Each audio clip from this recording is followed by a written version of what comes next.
Baata qarqe waan ajaa'ibamas sammuu kee keessa mamii ta'e si keessatti illee akka mamii ta'u amma abdiin qabu.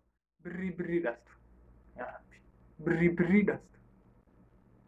Ati takka argitee beektaa? Ani argee hin beeku. Hawwe waan lachuu galgalii dhufe karra cufachuu regaana muuri jennaan harkiseen keelloo mure maana kee buuli jennaan qalbiin koo alaa. Jaalatamtoota ilmaan Oromoo har'a waan ajaa'ibaa takka arge waan ajaa'ibamas sammuu kee keessa mamii ta'e si keessatti illee akka mamii ta'u amma abdiin qabu. Birrii dhaltu. Yaa Rabbi.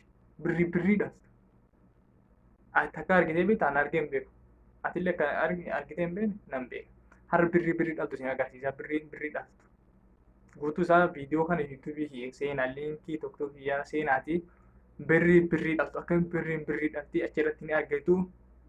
Irratti hirmaadha. Reyaala Saawudii takka namni wallaahi hin jiru. Oh! Birrii 5 Reyaala Saawudii 5. Ajaa'iba birriin takka Reyaala Saawudii 5 dhalte. Ammoo ammoo birrii 50. Bicho. Birriin takka birrii 5 dhalte 5 ammoo 50 dhalte. 50 hoo.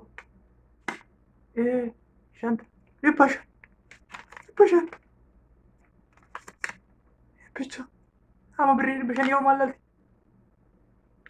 Alaabaa Oromoo birrii 5 alaabaa Oromoo dhalte. Habiibii sitti nu acaala birrii 500.